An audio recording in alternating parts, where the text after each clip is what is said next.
Hi guys, Alex Peak Performance Reviews. Welcome to another vlog and welcome to another, what you'll see from the title, another update video on the Supra.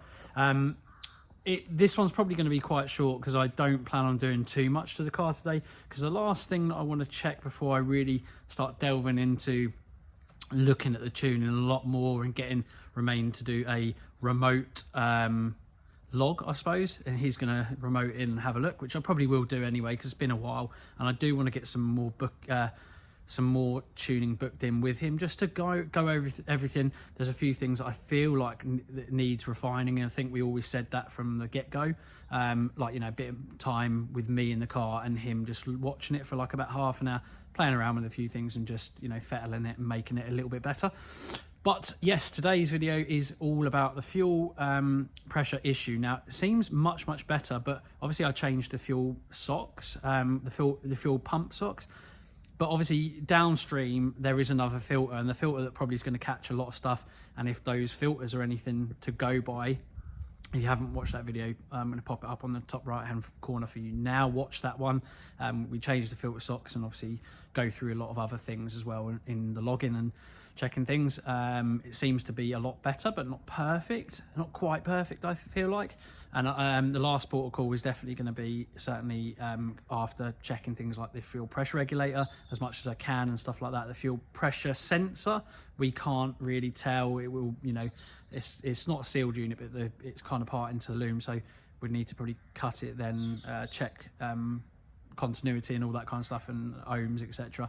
On that, and just check, see if it's working, which will be last port of call. The best things to check before anything is pump, which appears to be working, socks, and we were waiting for a component that came from America from Aeromotive. It's the big inline fuel filter, which I'll show you in a minute.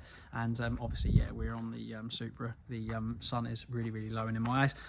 But yes, without further ado, let's crack on and let's jack up the car, get to that fuel filter, get that changed, and then just see if it makes a difference. I'll try and go out in the car for a bit and then yeah, go from there. Fingers crossed. It is starting to frustrate me a little bit, but look, it's the end of the season. It's bracingly cold today here. Beautiful looking day, but very cold. It's like nearly 0 degrees here in the UK. But anyway, let's crack on, and I'll give you some updates in a moment. Let's go get the filter. Been out in the RS3 today, loving that today. Really nice day for it. Obviously, it doesn't really matter about temperatures in the RS3, which I like. So this is the Aeromotive part. It's a 10 micron filter, so it's really, you know, fine as such. It doesn't let the big debris parts through, but allows for good flow for high horsepower, effectively high horsepower applications. It's a real deal Aeromotive, so no fakes. New O-ring that will go inside there as well, and then this just pops on and through and on. And yeah, I bought it from a company called Torken. I didn't realise it weren't in stock, so it did take a bit of time to get through because it comes from America, but it was a really good price, to be fair. So I'll give links in the bio. I was a bit frustrated with them initially because I thought it was going to come like instantly, but it didn't. Let's get this in. First and foremost, I think it is this side, so passenger side, but I will check for you and then I'll confirm. Yeah, let's have a little look. I think it runs, the line mainly runs down this side. I think the fuel filter's down here somewhere, so I just need to jack it up. I'm gonna, for extra safety, because I'm here on my own, I always put like sets of alloys underneath somewhere, just so if it does fall, it's not going to fall on you. And I'd advise that to anyone if you're working on your own. Honestly, the worst thing that can happen, especially on an older car with not so good seals, there's absolutely, you know, no reason if that something wobbles and it just goes when you're wrenching on something, which I am going to be, that falls off there and all the jack points, which should be fine, you're in trouble big time. So especially with a fairly heavy car like this, say fairly heavy car, it's not tiny, is it? Mind you, 1,750 kilogram car, you get stuck underneath it, you're dead. Simple as that. So safety. Put it on these weight plates. I make sure they're right in the middle. I just check, drop this off completely just to see how it sits if it was to fall. Now that is near where the fuel filter is, which is around here, you can see from the front. So I'm going to go on the back pump and use that as a rest, just ever so slightly on as well. Just it gives it a little bit extra, but mainly let it sit the weight on the pads. They're weights actually, but they're very sturdy. And then what I probably will tend to do is I'll probably put some more stuff under here just to be extra safe as well. And at the end of the day, if you're breaking parts on the car, it's never nice on a car this high value right now, but it's better than being crushed. So yeah, let's keep exercising caution. So yeah, basically the plates are still on that side and that side, and I've got this under minuscule weight as well, just on another jacking point, and I've got that and that because this is the area I'm going to work in, so I should be fine as I'm being attacked by a wasp. Yeah, let's crack on. Let's get a couple of gloves on. Remember, no glove, no love. Let's whack those on. Now, here is where the fuel filter is, and it doesn't move a lot. I have to say, it's obviously been put in there really well, but it means it's quite awkward to get to. Now, I think the best protocol is to completely take it off. So just wind out the fittings. The only problem is that one at the back. It's gonna be hard to get it then back on, probably. But it is what it is. Let's crack on. It's typical. I've got an AN fitting, dash AN fitting, and it's 16 and 12. I thought I had a 10, but it's actually 10 under there. So spanner job it is, which is shit. You probably wouldn't believe it, but I'm actually hot. I've had to take my top off. Bloody boiling. Well, it isn't boiling, but I feel hot. But anyway, enough babbling. Right, so you would have seen behind here there was a little nut. It's 10mm nut. I had to undo that. It would then loosen up this bracket, which I'm not sure you can see, a round kind of cradle, almost aeromotive cradle that holds this. It then allows me, obviously while it was on there, I've done that, cut a cable tie, loosened this off, and it's ready to come out. But yeah, slipped it out. It's much easier to get to, so it's not too bad actually. We're getting on all right. Right, we get another pair of gloves on, new filter. Obviously check what your model number version is.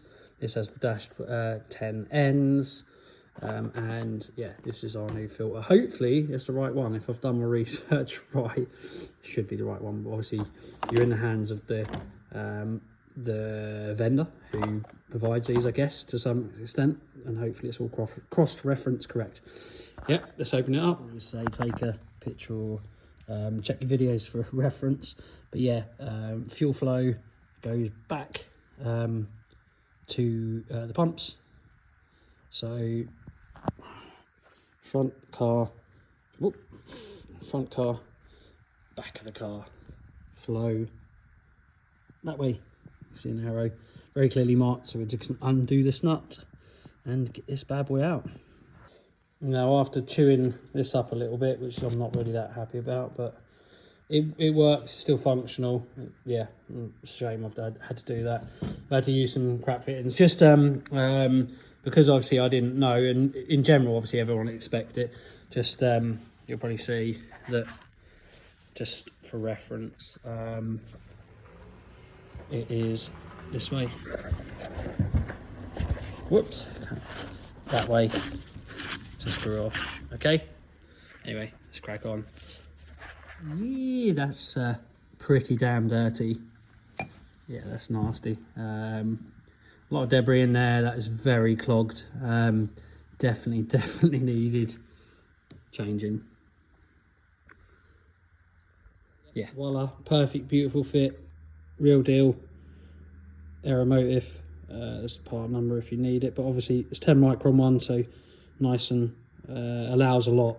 To be fair, that was always that one as well. Let's see if I've got a mark on that. Yeah, there is. It should be the same part number, ending 43. Oh, I don't know. It's a little bit different, isn't it? But I know for a fact from looking at my old order for this should be the one, because that has got the right number that I thought. But anyway, it looks identical, feels identical, goes on, the right size, pops on there beautifully and flush and lovely, and feels tight. So yeah, let's get this back in the cradle, just check for debris in there. All seems fine, it's not going to matter obviously. Well, I mean, that is where it sits, but it doesn't look like there's anything untoward in there. So let's get it back off and get it back on. I am running out of time, so I may, for continuity, look a bit different in the next video, but let's carry this on in a bit. Excuse me if the ISO is a bit grainy. The it's low light conditions and our lights in the barn are atrocious. Yeah, so you wouldn't have seen a startup video on this yet because I haven't yet put it on, so I'm going to. Yeah, this has just got to go on, so we're going to pop this on. The new filter's on, we've done it up and everything, and yeah, ready to wangle it on. You'll probably see that I've butchered that a little bit, which is not nice, just because I didn't quite have the right size spanner. Do not do that. That being said, it's got good purchase on there, so it's not going to harm, and if worst case scenario comes to it, in the next kind of 4 or 5 years, I'll probably maybe get a new one anyway. But yeah, it's beautiful billet item from Aeromotive, lovely high quality bit of kit. I use a 10 micron filter, which is like a really non-harsh thin filter, so good for high horsepower cars really. You might want a more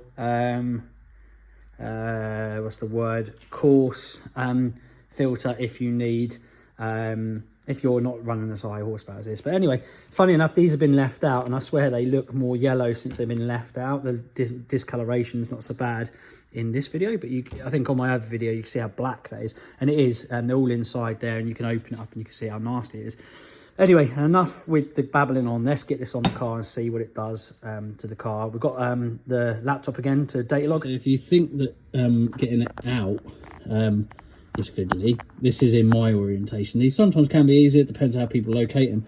9 times out of 10 there's a carrier, or you could put the carrier where you want, but this is where this one's been put, and in this orientation and where it is, it's relatively not complex but fiddly to get it out, and then getting it in is even more fiddly because you've got to, while it's in the bracket, you put it in the carrier first. That's my advice.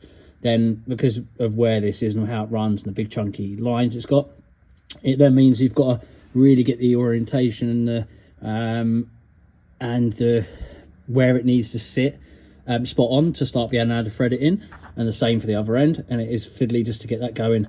I've got it on, I've done them both up. Now I've just got to probably do some cable tidies and put the bracket holder nut on. But I'm not going to do that just yet, because at the end of the day, if this leaks, it's going to be pointless. So let me start up the car and prime it a little bit, get fuel pressure and everything back on, and then start it up for a little bit. Right, so reconnect the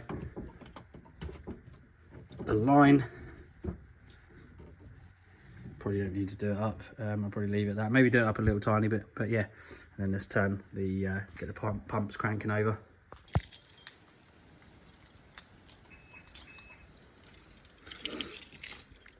Right, ignition.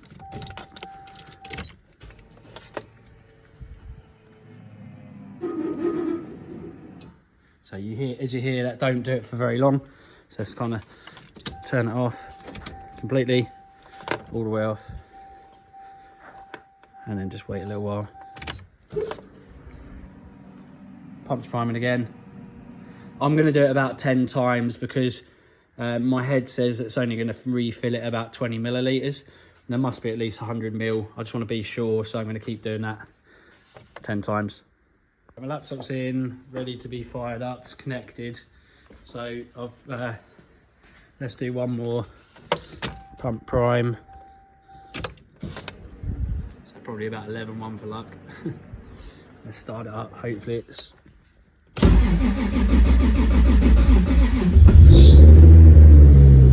now, probably might not be able to hear me, but it took a little bit longer to fire up, but that's expected because that is to do with fuel pressure. Now, as much as you crank that quite a few times, it's probably not going to be perfect. There'll be airlocks in there as well, as such. Yeah, it's running. That's a good sign. If it starts to die, the chances are you've got the fuel filter the wrong way round, because obviously there is a one-way valve in there. There's going to be a point where it's going to only have a certain amount of line fuel in there and it'll die. So if I leave that for about a minute, come back, I'm just going to see what the laptop is saying on the Syvecs software. But to me, I think it sounds like that's sorted as such. Now I need to go for the test drive. So let me check on the laptop and give that a minute, and then we'll go from there. So we've got Racecal on. It's running. You can see some stuff up here. Where's fuel pressure? Fuel pressure, yeah, 47. At the moment it's not going to do a lot anyway. I don't think the fuel pressure is going to trip or do anything untoward and weird, but we need to obviously go for a drive. But before that we need to check the underneath the car. Let's just quickly see if there's any leaks first and foremost, because if there's any leaks, that's no good. We don't want to go on a test drive. So let me take you under the car. Yeah, looks like there's no leaks, so it means I can do everything up. Isn't cable ties. I'll turn it off while I'm doing that, and then we'll go for a drive. Woohoo! She is ready to go. Right, Syvecs is all in there ready to go. Let's fire her up and go for a drive. So that is the end of the video. Unfortunately, I couldn't get you any in-car, and like I say, it was relatively long if I've joined the two videos together. If not, maybe this might be quite short. But anyway, I've put that on. To me, up at the top of the RPM, the car feels much better, but it's still some kind of a weird issue.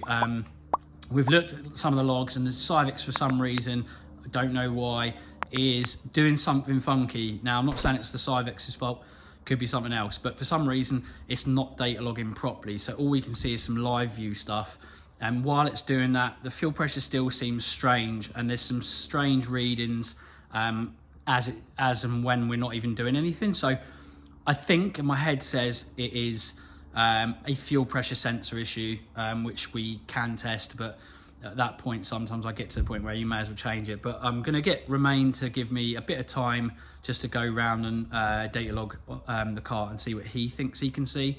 But I think it's a fuel pressure sensor issue, but it's annoying because it's still not running quite right, and it's starting to piss me off, but it is what it is. This is modified cars for you. Anyway, hope you enjoyed the video, guys. As always, like, share, comment, subscribe. See you again in the next one. Bye for now.